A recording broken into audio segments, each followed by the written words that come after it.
My name is Denver. I am 28 years old and work as a college counselor in Boston. Ever since I was a kid, I dreamed of studying international education policy at Oxford University.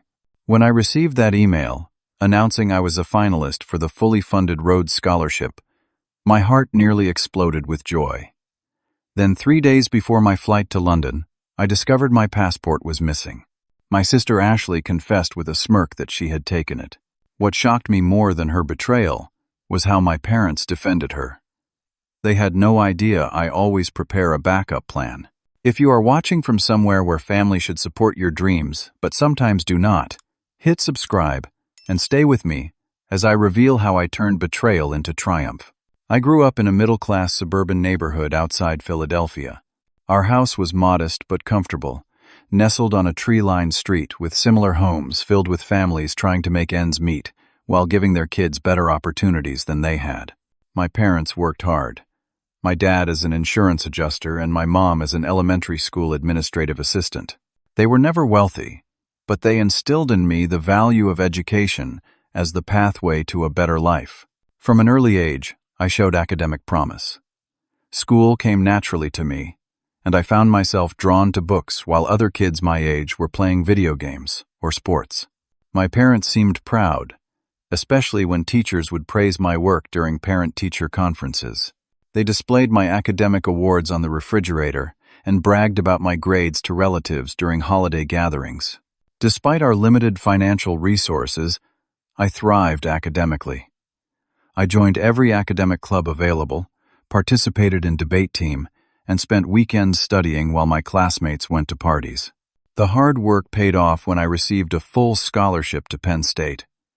I remember my parents crying at the kitchen table when we opened that acceptance letter. They hugged me tight, telling me how proud they were that I would be the first in our family to attend college. Those early years formed some of my happiest memories with my parents. We were a tight unit, the three of us against the world. Then when I was 10, everything changed. My sister Ashley was born. I was initially excited to have a sibling. I imagined teaching her to read, helping with homework, being the cool older brother. But as Ashley grew, I noticed subtle shifts in my parents' attention. What started as necessary focus on a newborn never really balanced out as she got older. By the time I was in high school, and Ashley was entering elementary school, the pattern was unmistakable. My academic achievements that once earned prominent placement on the refrigerator were now tucked away to make room for Ashley's finger paintings. Parent-teacher conferences for me became rushed affairs so they could make it to Ashley's dance recitals. The money saved for my college expenses was increasingly diverted to Ashley's private music lessons and sports equipment. More troubling was Ashley's developing pattern of jealousy and sabotage that my parents seemed blind to. The incidents started small, things that could be dismissed as childish behavior, but grew more deliberate as she aged.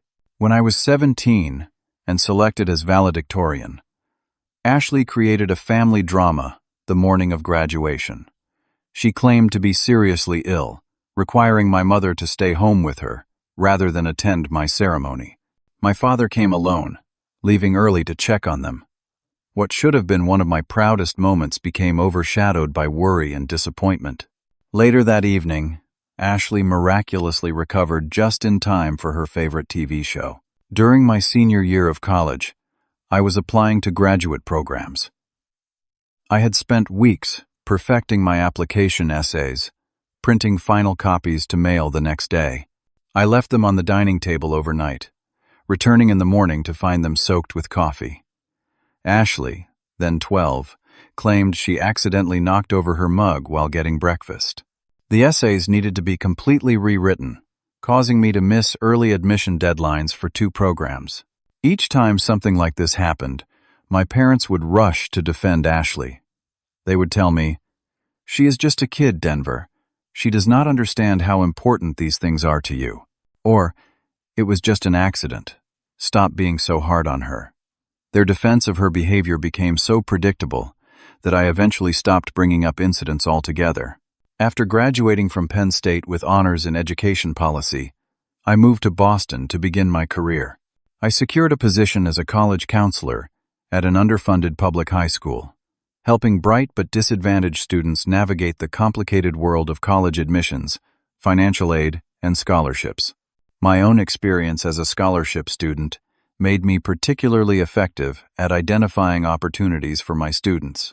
Over the 6 years in this role, I helped hundreds of students access higher education who might otherwise never have had the chance.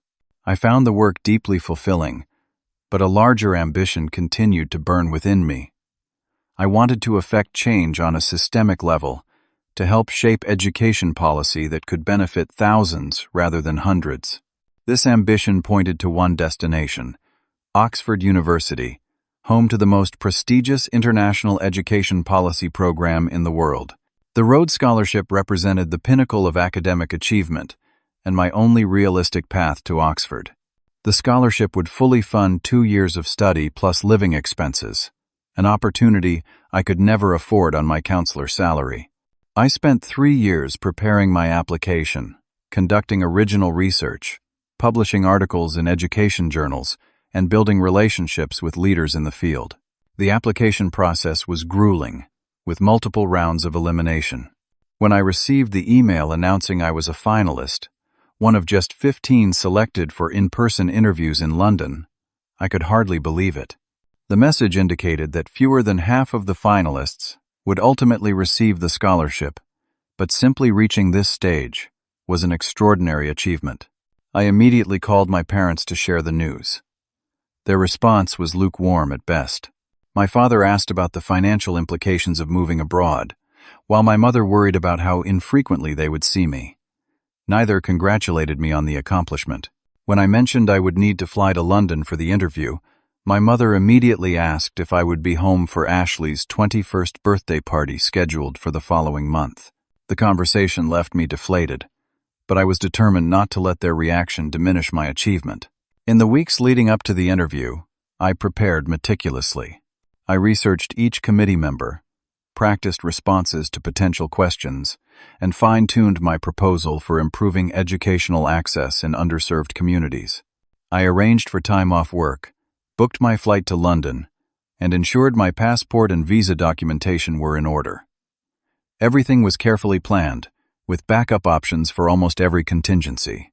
What I never anticipated was that my greatest obstacle would come from within my own family.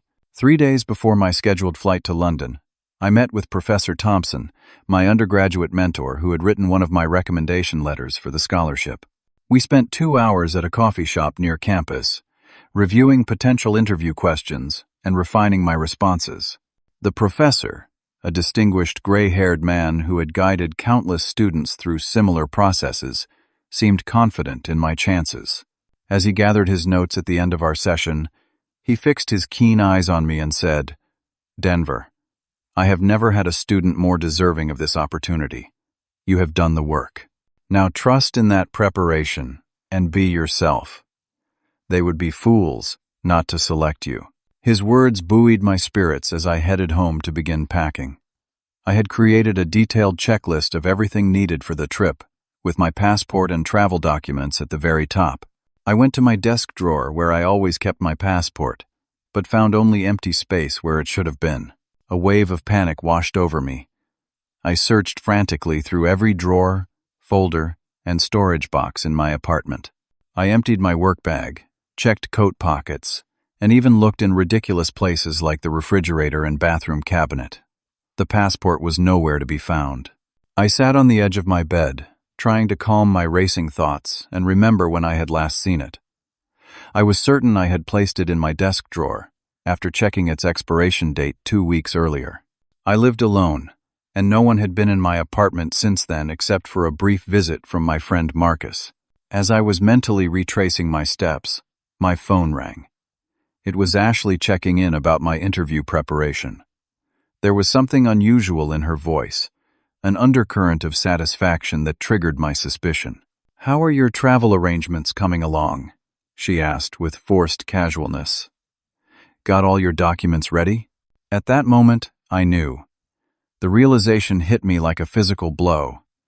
Still, I kept my voice steady as I ended the call, grabbed my keys, and drove straight to Ashley's apartment across town. When she opened the door, she looked momentarily surprised to see me, then quickly composed herself. I brushed past her into her living room, without waiting for an invitation. "Where is it, Ashley?" I asked, struggling to keep my voice calm. "Where is what?" she replied with exaggerated innocence. "My passport. I know you took it." She stared at me for a long moment, then her face changed.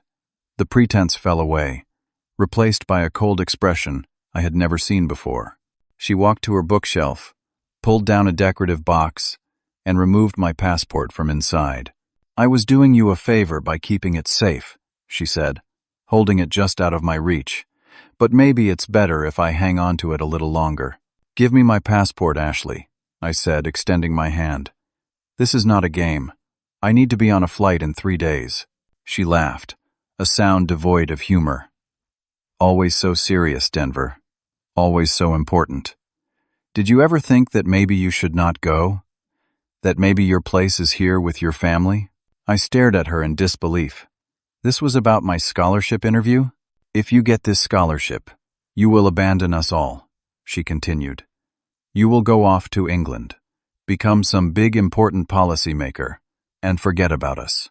We will never see you." "That is ridiculous," I argued. "This is a 2-year program, not a permanent relocation. And since when do you care about spending time with me?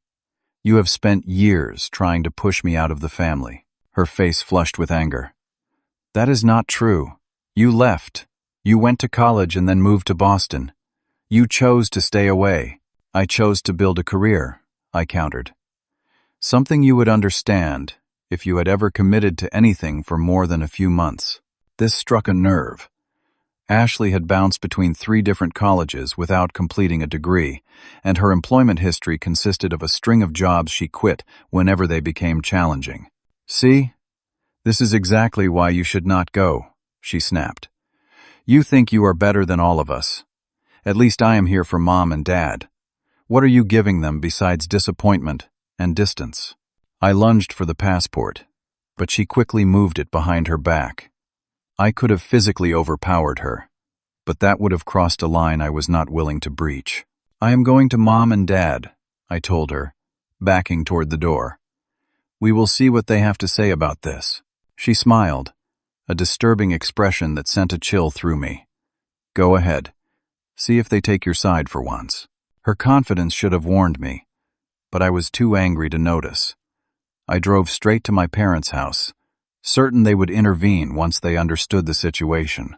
They might favor Ashley in minor family matters, but surely they would draw the line at actively sabotaging my future. I found them in the kitchen preparing dinner, looking surprised by my unannounced visit. I explained the situation in clear, direct terms, expecting immediate action. Instead, I was met with uncomfortable silence. Finally, my father cleared his throat.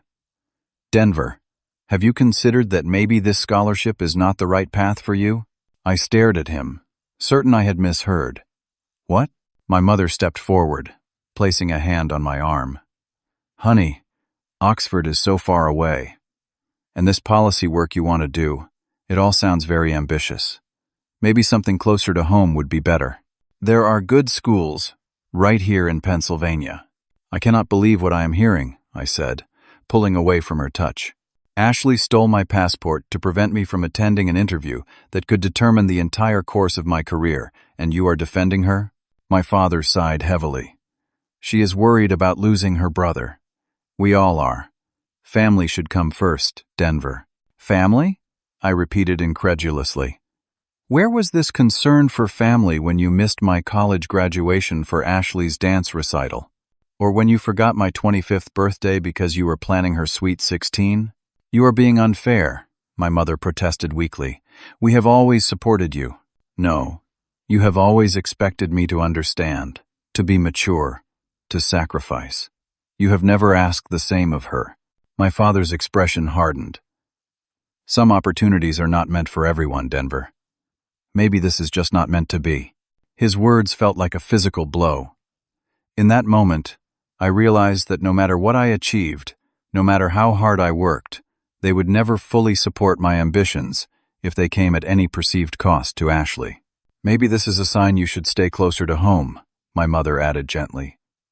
Family is what matters in the end. I looked between them. These people who had raised me, who had once encouraged my dreams, now actively participating in their destruction. The betrayal was complete. Without another word, I walked out, ignoring their calls to come back and talk things through. In the driveway, I saw Ashley's car parked behind my mother's. She had arrived before me, had presented her version of events first. I had walked into a conversation already in progress, a verdict already delivered. As I drove away, the reality of my situation crashed down upon me. In 3 days, I was supposed to be in London for the most important interview of my life, and my passport was still in my sister's possession, with my parents' tacit approval. Everything I had worked for was slipping away because of family politics I could never seem to navigate successfully. For the first time since receiving the finalist notification, I allowed myself to consider the possibility that I might not make it to the interview at all. I drove aimlessly through the streets of my childhood neighborhood, past the elementary school where my mother worked, the park where I spent countless hours reading under oak trees, the library that had been my sanctuary. Every landmark held memories, now tainted by the betrayal I had just experienced. My mind replayed instances of my family favoring Ashley throughout the years. The time my parents used my college fund to pay for Ashley's private school tuition after she was expelled from public school for cheating. The Christmas they gave her a new car while I received a gift card. The countless times they asked me to be understanding about her behavior because she was sensitive, artistic, special, in ways I supposedly could not comprehend. I had always told myself that their behavior did not define my worth, that I could rise above family dynamics and create my own path. Now I wondered if I had been deluding myself. If the people who were supposed to love me most could not see my value, could not support my dreams, perhaps I was reaching too high. Without conscious intention, I found myself parking at Fairview Park, a small green space where I had often retreated during high school when home became too tense. I sat on a bench overlooking the duck pond, watching the fading afternoon light play across the water surface. "This place is incredible," Tyler whispered, as I gave him a private tour before the others arrived. "It's like living in the future." "Denver? What is wrong?" His concerned voice came through when I failed to respond. "They took my passport," I finally managed, my voice cracking. "Ashley stole it, and my parents are backing her up. They do not want me to go." "What? That is outrageous," he exclaimed. "This is criminal behavior. Have you called the police?" My phone rang, Professor Thompson checking in about my travel preparations. I had meant to sound normal, to hide the disaster unfolding in my personal life, but something in his simple question about my flight details broke the dam holding back my emotions. "Then we need to get you an emergency replacement," he said firmly. "I know someone at the State Department. We can expedite the process." I appreciated his determination, but the reality was crushing. I have checked already. The earliest appointment for emergency passport services is 2 weeks from now. The interview is in 3 days. "There has to be a way," Thompson insisted. "This is your future we are talking about. I will not let them sabotage it." His loyalty only made the pain sharper.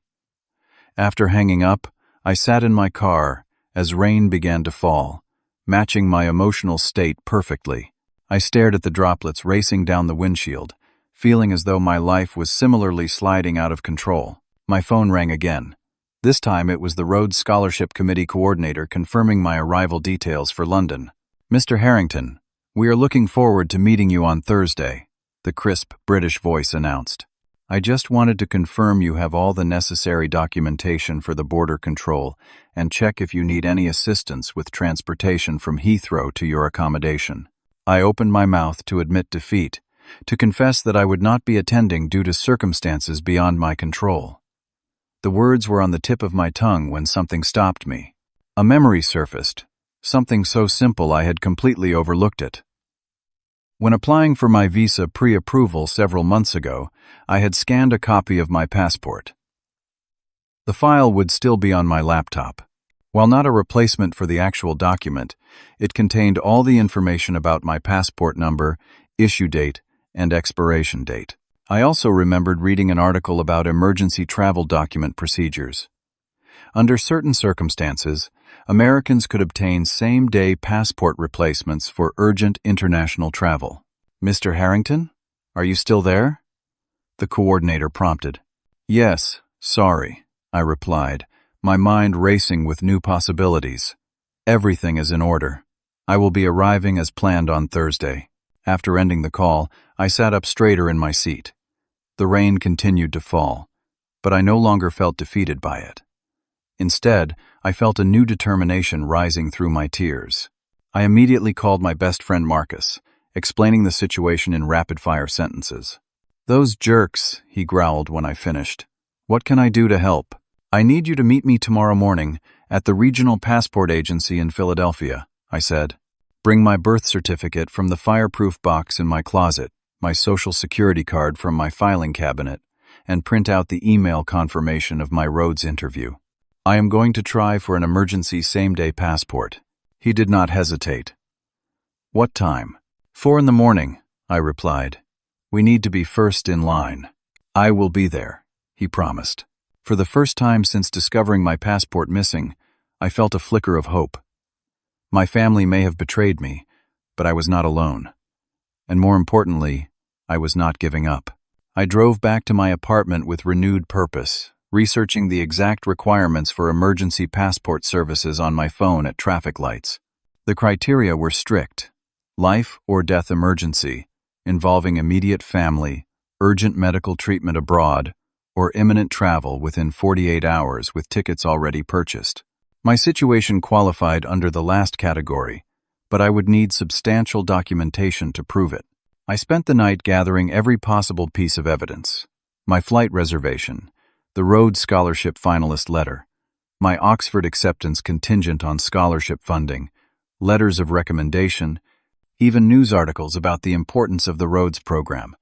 I printed my scanned passport copy and every identification document I possessed. By 3 a.m., I had a meticulously organized folder of materials that I hoped would convince even the most bureaucratic official of my need. As I set my alarm for 4 a.m. and tried to sleep for a few precious hours, I made myself a promise. No one, not even family, would stop me from pursuing my dreams. The sky was still pitch black when I drove into Philadelphia at 4:30 a.m. The streets were empty, except for delivery trucks and early shift workers. I had expected to be first at the Regional Passport Agency, but as I approached the federal building, I was surprised to see a line already forming outside the doors. About 15 people stood huddled against the cold morning air, most looking as exhausted and desperate as I felt. I took my place at the end of the line, clutching my folder of documents and a large coffee. In front of me was an elderly woman with silver hair and kind eyes, who turned to give me a sympathetic smile. "Emergency situation, dear?" she asked. I nodded, too tired for lengthy explanations.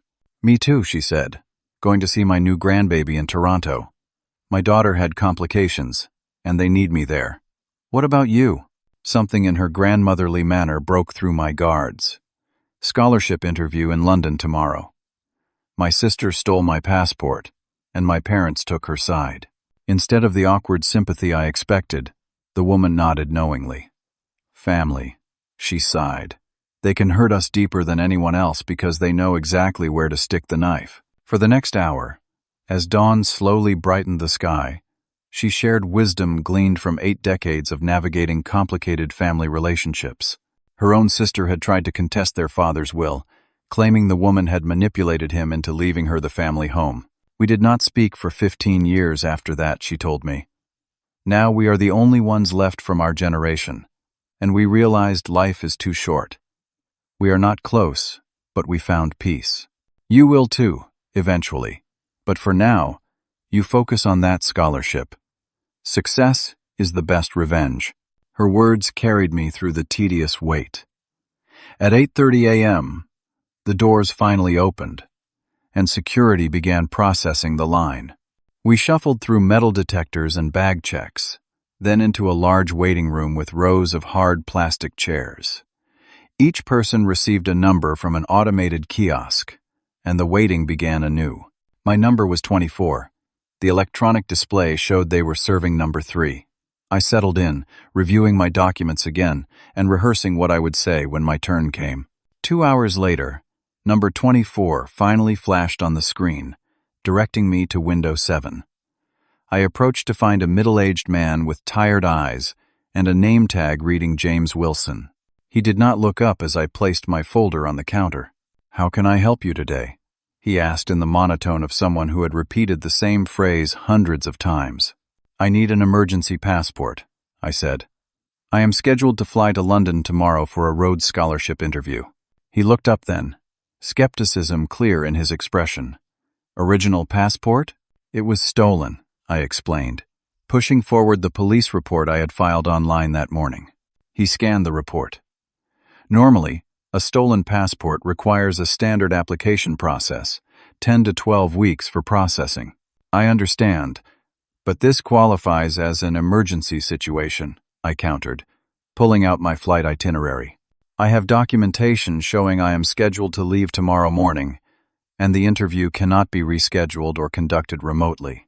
He reviewed my flight information with the same impassive expression. "Do you have proof of the interview?" I presented the official Rhodes Scholarship invitation, followed by the email confirmation from the committee coordinator. As he read, I could see a slight shift in his demeanor, interest replacing bureaucratic indifference. "This is the Rhodes Scholarship?" he asked, looking at me more carefully. "Yes, sir. It's the most prestigious international scholarship program in the world. Only 15 Americans are selected as finalists each year." He nodded slowly, seeming to reassess the situation. "Do you have any identification and proof of citizenship?" I provided my driver's license, birth certificate, and social security card. "I also have a scan of my stolen passport," I added, showing him the printout with my passport details. He studied the documents, then asked, "How was your passport stolen?" I hesitated, unsure how much personal information to share.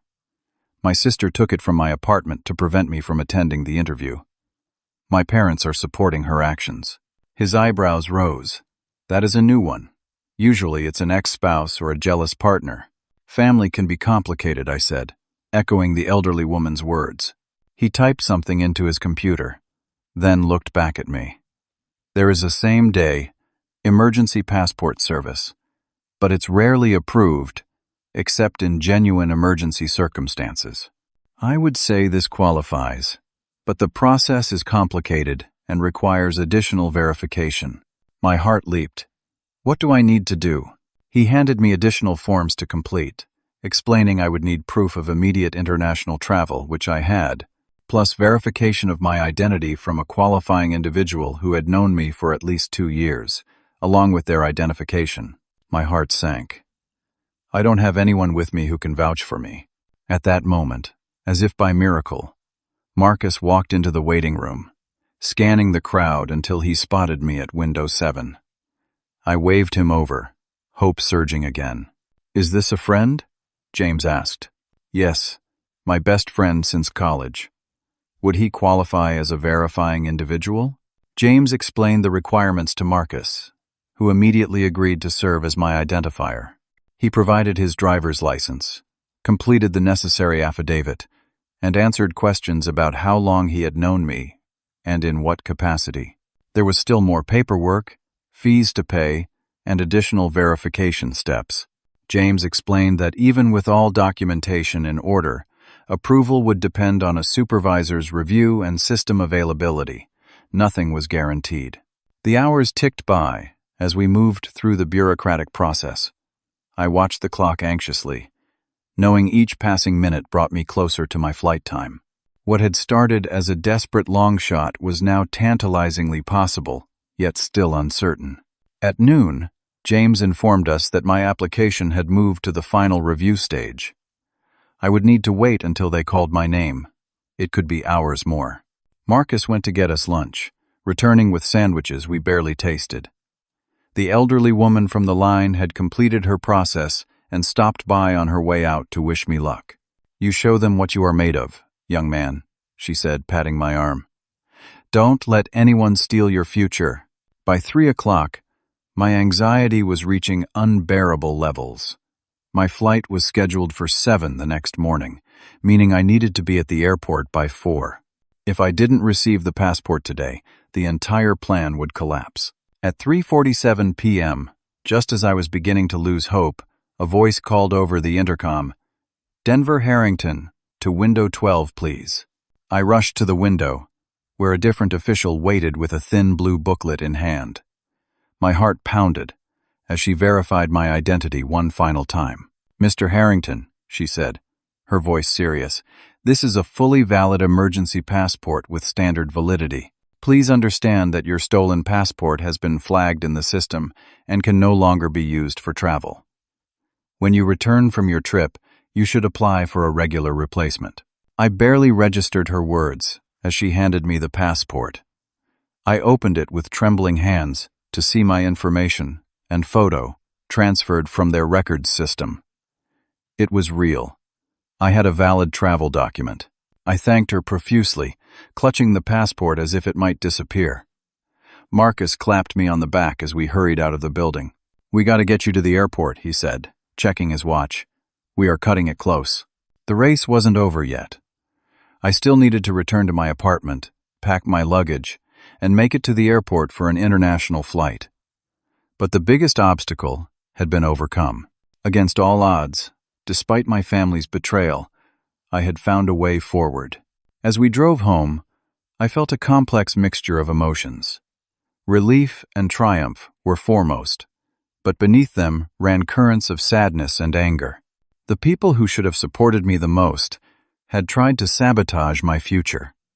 That wound would not heal quickly or easily, but for now, I had a scholarship interview to prepare for, and nothing was going to stop me from giving it my best.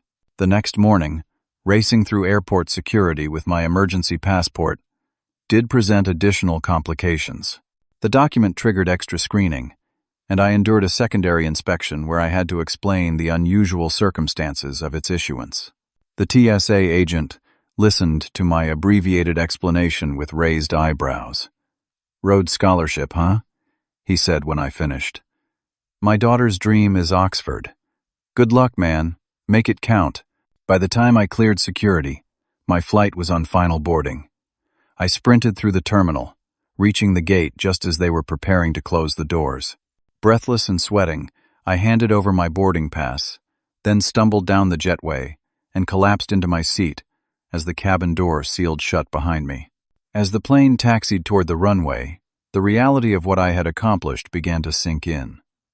24 hours ago, my dream had seemed impossible, destroyed by my own family's jealousy and favoritism.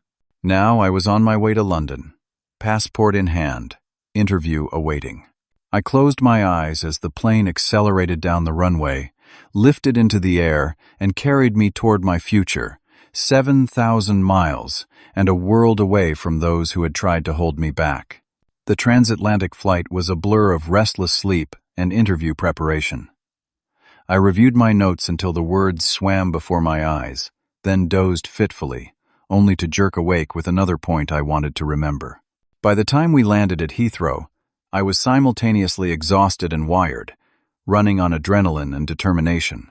I took the express train into central London, then a taxi to my modest hotel near Oxford Street.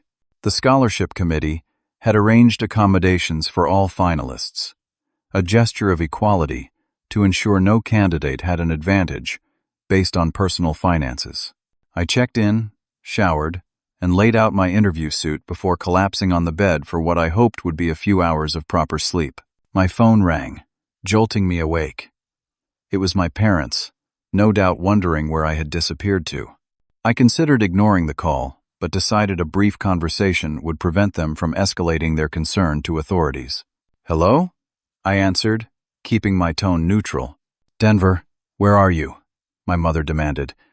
"We have been trying to reach you for days." "I am fine," I said, deliberately not answering her actual question. "But where are you?"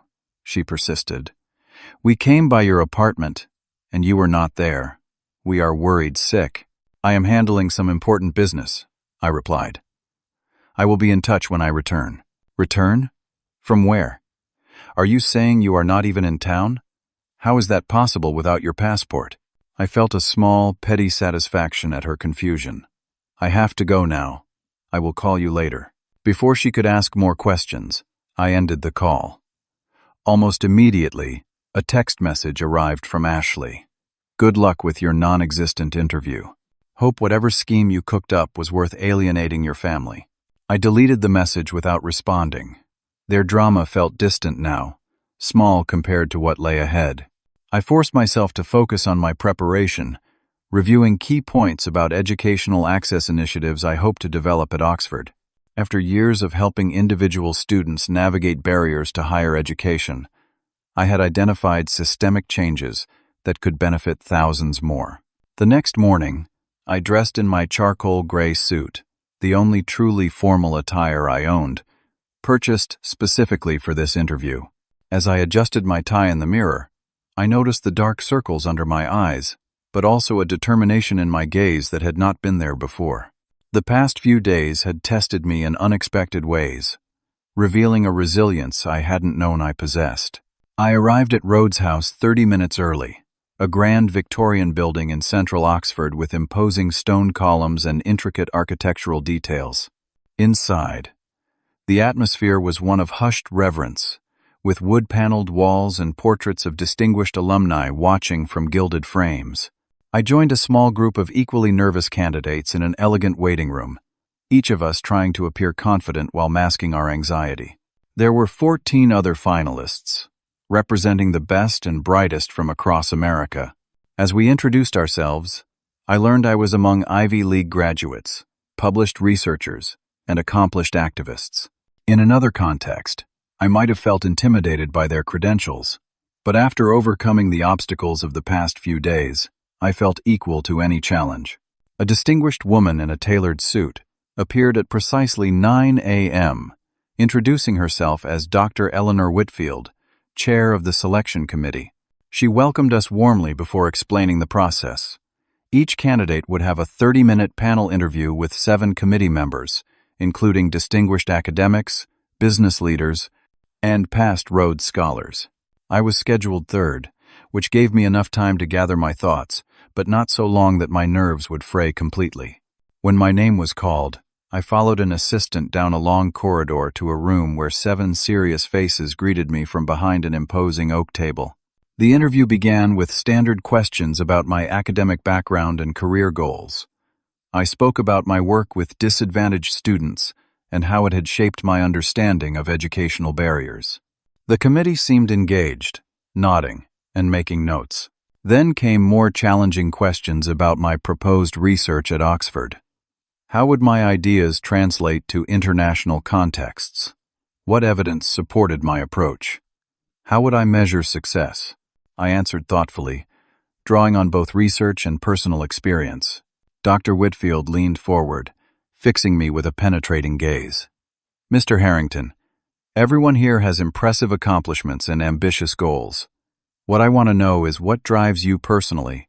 What obstacles have you overcome that have prepared you for this opportunity?" The question caught me off guard. I had prepared to discuss academic challenges, but not personal ones. For a moment, I considered giving a generic answer about financial hardships or competitive pressure, but something pushed me toward honesty. 2 days ago, I learned that my own sister had stolen my passport to prevent me from attending this interview, I said quietly. My parents supported her actions, telling me that some opportunities are not meant for everyone. The room fell silent. I could see surprise in their expressions.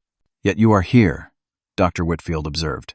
"I obtained an emergency passport," I explained. "I believe that when something matters enough, you find a way forward, even when those closest to you place obstacles in your path." "And why does this scholarship matter enough to defy your family?" another committee member asked. "Because education transformed my life, and I want to transform educational systems to give that same opportunity to others," I replied. "My current work helps dozens of students each year access higher education. With the training and network this scholarship provides, I could help shape policies affecting thousands. I could see them reassessing me, looking beyond my resume to the person sitting before them. The rest of the interview shifted to more substantive discussions of educational inequality and potential solutions. When my time ended, I felt I had given everything I had, regardless of the outcome. Outside, other candidates asked how it went. I gave vague, positive responses, unwilling to relive the personal disclosure. For the next 2 days, I explored London while waiting for results, deliberately avoiding calls from home. I visited the British Museum, walked along the Thames, and tried to appreciate the experience regardless of the outcome. On the third morning, my phone rang at an ungodly hour. The display showed Dr. Whitfield's name. I answered with a racing heart. "Mr. Harrington," her crisp voice came through. "I am pleased to inform you that you have been selected as a Rhodes Scholar. Furthermore, the committee wanted me to tell you personally that your perseverance in the face of unusual obstacles was noted and admired. We believe you exemplify the qualities of character the scholarship seeks to reward." I sat frozen on the edge of my hotel bed, unable to speak for several seconds. "Thank you," I finally managed. "This opportunity means everything to me. There will be a formal ceremony this afternoon where the selections will be announced publicly," she continued. "Local and international media will be present. I trust you have appropriate attire?" After assuring her I did, I ended the call and stared at the wall, letting the news sink in. I had done it. Despite everything, I had achieved what I had worked toward for years. The vindication was sweet, but tinged with the bitterness of knowing my family had tried to prevent this moment. The ceremony was held in the Grand Hall of Rhodes House, with banners bearing the insignia of Oxford colleges and the Rhodes Trust. Photographers and journalists crowded the edges of the room as this year's scholarship recipients were announced one by one. When my name was called, I walked to the podium, shook hands with the trustees, and accepted the formal certificate confirming my place at Oxford. Afterward, a reporter from an American news network approached, asking for an interview about my research interests. The camera lights were blinding, as I discussed my plans to study international education policy and develop new approaches to breaking down barriers to higher education for underserved populations. "You are clearly passionate about this work," the reporter commented. "Was there a particular experience that set you on this path?" I thought carefully before answering, conscious of the public nature of the interview and unwilling to expose my family situation on national television. "I have seen firsthand how difficult it can be to navigate educational systems without proper support," I said. "Many bright, capable students face logistical challenges that have nothing to do with their abilities or potential. I want to change that." It was a diplomatic answer that expressed my mission without revealing the personal betrayal that had nearly derailed it. The interview aired on national news that evening, part of a feature on American Rhodes Scholars. I had no doubt that back home, my family would be watching with complicated emotions. As I packed my bags that evening, preparing to return to Boston to resign from my position and make arrangements for my move to Oxford, I felt a strange mixture of triumph and sadness. I had achieved everything I had worked for, but at the cost of exposing a painful truth about my family relationships. The path forward was clear, but the emotional landscape I would have to navigate remained complicated. My return flight to Boston was filled with a mixture of emotions. The elation of achieving the Rhodes Scholarship was tempered by anxiety about the inevitable confrontation with my family. I knew they must have seen the news coverage by now, as several messages from distant relatives and old friends had already appeared on my phone, congratulating me on the achievement they had seen reported on national television. I deliberately maintained radio silence with my immediate family during the flight, using the transatlantic hours to prepare mentally for what lay ahead. By the time I landed at Logan Airport, my phone contained 17 missed calls and 32 text messages from my parents and Ashley. I read none of them, preferring to address the situation in person rather than through electronic exchanges that could be misinterpreted or escalate tensions further. After settling back into my apartment and catching up on sleep, I texted my parents a simple message: I will come by tomorrow at 2 p.m. to talk. I received an immediate response from my mother. We will be here. We have a lot to discuss. The following day, I drove to my parents' suburban home, the place where I had grown up, but that now felt strangely foreign. My father answered the door with an awkward expression, neither welcoming nor hostile, but uncertain, as if facing a stranger rather than his son. "Come in," he said gruffly. "Your mother is in the living room." I followed him through the familiar hallway, noting Ashley's car in the driveway. So this would be a full family confrontation. Good. Better to address everything at once. In the living room, my mother sat perched on the edge of the sofa, hands clasped tightly in her lap. Ashley slouched in an armchair, her posture defensive before I had even spoken a word. The tension in the room was palpable. "Congratulations," my mother began, her voice strained with forced enthusiasm. "We saw you on the news. You looked very professional." "Thank you," I replied, remaining standing rather than taking the seat she gestured toward. I wanted to maintain both physical and psychological advantage in this conversation. "How did you get there?" my father asked bluntly. "Your passport was missing." "I got an emergency replacement," I answered simply. Ashley snorted. "That is not even possible without waiting weeks. You must have had a fake or something." I turned to face her directly. The U.S. government issues same-day emergency passports for urgent international travel with proper documentation. It's completely legal and legitimate, unlike stealing someone else's federal identification document, which is actually a crime. She flushed, but maintained her defiant expression. "Why do you always have to be so dramatic? I was protecting our family. You were going to abandon us all for some fancy scholarship." "Protect the family?" I repeated incredulously. "By committing a federal offense and trying to sabotage my future? How exactly does that protect anyone?" "Denver," my mother interjected. "We all make mistakes. Ashley thought she was doing what was best for the family unit. We never get to see you as it is, and with you moving to England, we were afraid you would drift even further away. So your solution was to ensure I remained close by destroying my career opportunities?" I asked, keeping my voice level despite my rising anger. "Did either of you stop to think what this scholarship means to me professionally? Or how your actions would affect our relationship long-term?" My father shifted uncomfortably in his seat. "We are proud of you, son. We always have been. We just worry that all these achievements are taking you further from your roots, from the people who love you." The irony of his statement was almost laughable. If you truly loved me, you would want what is best for me, even if it means I am physically distant for a while. You have never held Ashley to the same standard. She has lived at home well into adulthood, dropped out of 3 colleges, and you have never once suggested she is abandoning family by failing to build an independent life. "That is completely different," Ashley protested. "Mom and Dad need me here." "Need you for what?" I challenged. "To take their money? To create drama?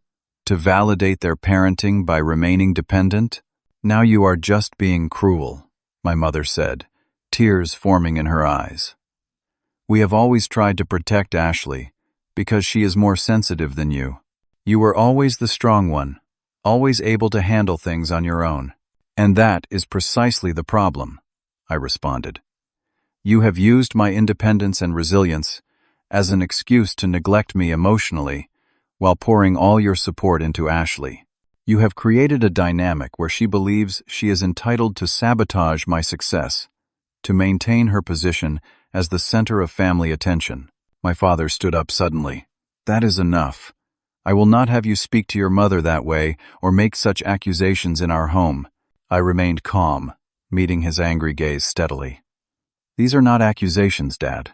They are observations based on a lifetime of experiences, culminating in your decision to defend Ashley after she stole my passport. You told me, and I quote, 'Some opportunities are not meant for everyone.' What you really meant was that opportunities are not meant for me if they inconvenience Ashley or challenge your comfortable family narrative." My mother was openly crying now, while my father looked torn between anger and discomfort.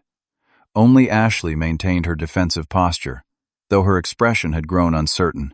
"You have always been jealous of my relationship with Mom and Dad," she accused, though her voice lacked conviction. "No, Ashley. I have always been hurt by it," I corrected her. "There is a difference. I do not want what you have with them. I want what I deserve as their son. Equal consideration, support for my goals, and basic respect for my autonomy." The room fell silent for several moments.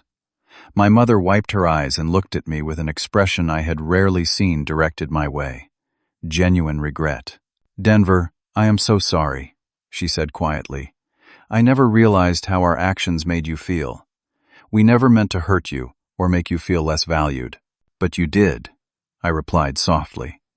"And worse, when given the chance to support me in something critically important, you chose to enable Ashley's worst instincts instead." My father sat back down heavily. "What happens now?" he asked, a question that seemed to encompass far more than just the immediate future. "I am moving to Oxford in September," I said firmly.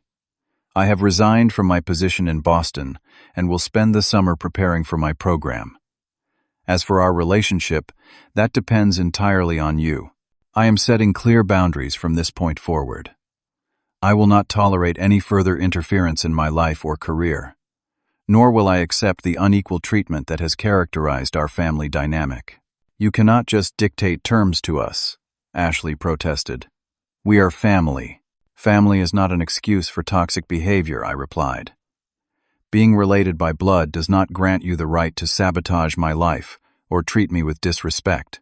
If you want a relationship with me moving forward, you will need to earn it through changed behavior, not through appeals to family obligation." I could see my words hitting home, particularly with my parents. For perhaps the first time, they were seeing me not as the dependable son who would always understand and forgive, but as an adult with firm boundaries and the strength to enforce them. As I prepared to leave, my mother asked tearfully if I would ever forgive them. I paused at the door, considering my answer carefully. "Forgiveness is possible, but trust needs to be rebuilt," I told her. "That will take time and consistent effort on your part. I am willing to work on our relationship, but only if you are willing to acknowledge the patterns that brought us here and commit to changing them." I left them sitting in silence, the weight of my words hanging in the air. As I drove away, I felt neither triumph nor sorrow, but rather a calm certainty that I had finally spoken my truth after years of silent accommodation. When I returned to my apartment, I found it transformed. Marcus had organized a small gathering of friends and colleagues to celebrate my scholarship. Colorful decorations hung from the ceiling, a congratulatory banner stretched across one wall, and a table held a cake decorated with the Oxford crest. The contrast between the tense family confrontation and the warm celebration of friends was stark and revealing. These people, who had no blood obligation to care about my success, showed more genuine joy for my achievements than those who should have been my greatest supporters. Professor Thompson arrived late, clapping me on the shoulder with paternal pride. "I told you they would be fools not to select you," he said, beaming. "And I hear you overcame quite a few obstacles to make it to the interview." I had shared the basic outline of what happened with him via text, though not the full emotional weight of the family betrayal. "One day, I will tell you the whole story," I promised. "But tonight is for celebrating." As I looked around at the faces of friends who had supported my ambitions without condition or expectation, I realized I had built a chosen family that fulfilled the roles my biological family had failed to provide. The road ahead would have its challenges, but I would not be walking it alone. 6 months later, I stood in the courtyard of Balliol College, Oxford, watching autumn leaves spiral down from ancient trees onto cobblestone paths. The spires and domes of the university rose around me, buildings that had stood for centuries while generations of scholars passed through their halls. Now I was among them, pursuing the education I had dreamed of for so long. The transition had been both easier and harder than expected. Academically, I thrived in the rigorous environment, my practical experience in educational access giving me unique perspectives that my classmates appreciated. Socially, I had quickly connected with fellow Rhodes scholars and other graduate students, forming friendships that promised to last well beyond our time at Oxford. The harder adjustments were emotional.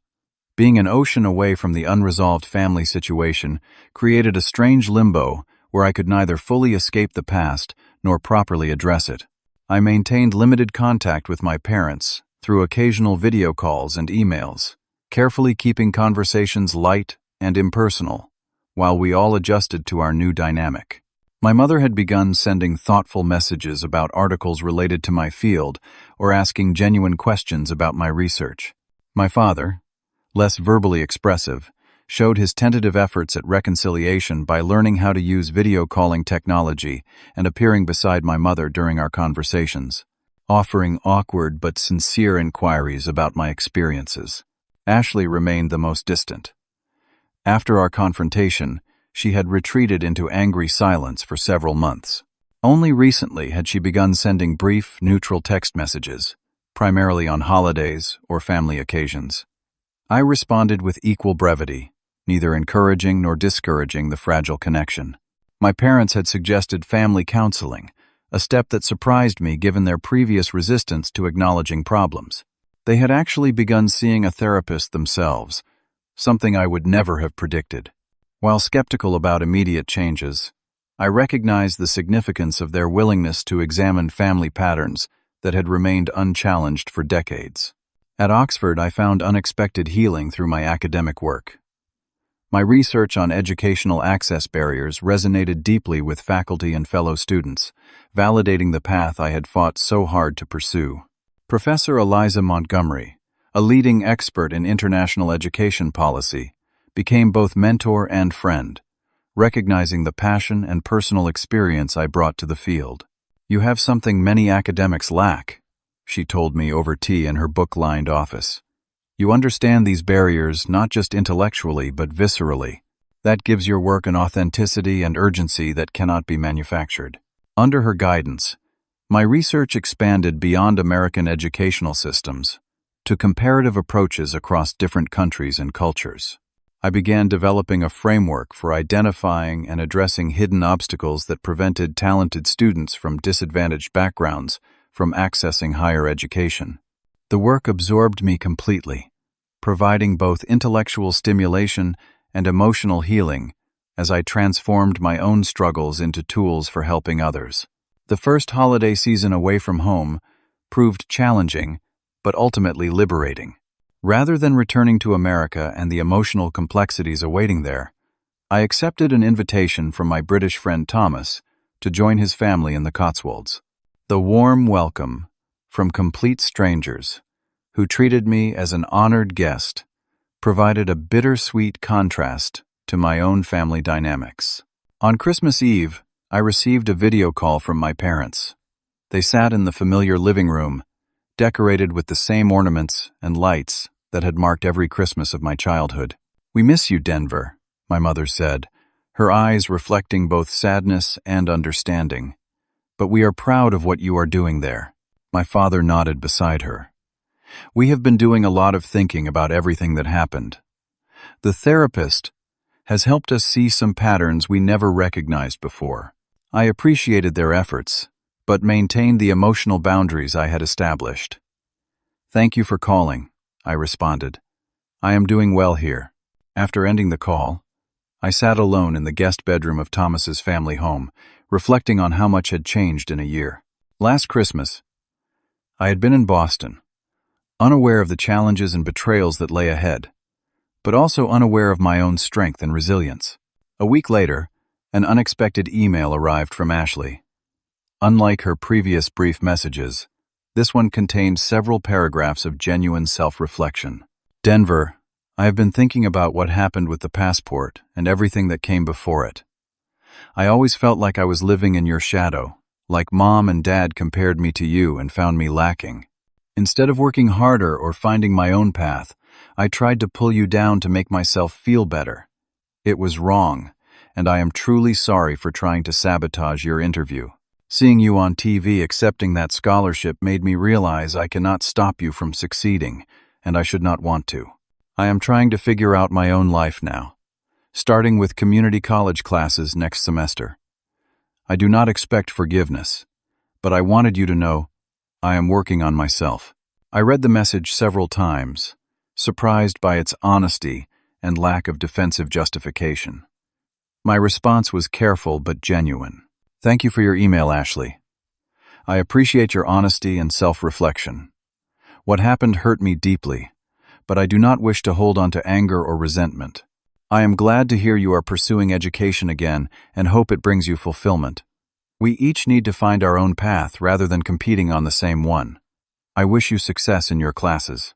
It was not forgiveness exactly, nor a return to close sibling bonds, but it was a step toward a healthier, more honest relationship.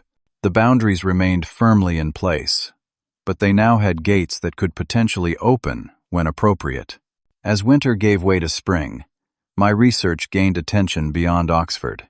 I was invited to present at conferences in London, Paris, and Geneva, speaking to educators and policymakers about innovative approaches to educational access. A paper I co-authored with Professor Montgomery was published in a prestigious education journal, bringing visibility to both our work and the issues we sought to address. The professional success brought personal satisfaction, but also a deeper realization. The backup plan I had created in desperation had led me to exactly where I needed to be. Had my family supported my ambitions from the beginning, I might never have developed the independence and determination that now defined both my personal and professional identity. During a spring break trip to Scotland with friends, I received a call from Professor Thompson back in Boston. One of the students I had counseled before leaving for Oxford had just been accepted to Harvard on a full scholarship. She told me your guidance was what made the difference, Thompson said. She wanted me to tell you that you changed her life. There are dozens more like her, Denver. The ripples of your work continue even in your absence. That single conversation did more to heal old wounds than all the therapy sessions and family discussions combined. It reminded me that my purpose extended far beyond family approval or academic accolades. The true measure of success was in the lives touched and opportunities created for others. As my first year at Oxford drew to a close, I found myself reflecting on the tumultuous journey that had brought me here. The betrayal that had nearly derailed my future had ultimately revealed strengths I might otherwise never have discovered. The family relationships that once seemed permanently damaged were slowly, tentatively beginning to rebuild on more honest foundations. I had learned that sometimes the most painful experiences carry the most valuable lessons. That success is sweetest when earned against opposition. That true support often comes from unexpected sources. That family bonds can be both our greatest strength and our greatest vulnerability. And that no obstacle is insurmountable with sufficient determination and ingenuity. Most importantly, I had learned that we must always have a backup plan for our most cherished dreams, not just logistically, but emotionally. We must be prepared to pursue them, even when those closest to us fail to understand their importance or actively work against them. As I walked across the ancient Oxford quadrangle toward my next lecture, phone buzzing with another tentative message from my mother, I felt neither the bitter sting of betrayal nor the warm glow of complete resolution.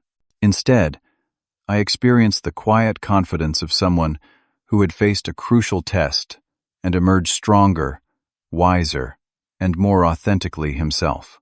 Have you ever faced betrayal from those who should have supported you the most? How did you overcome it? Share your story in the comments below. If this journey of turning family betrayal into triumph resonated with you, please hit the like button and subscribe to hear more stories of resilience and determination.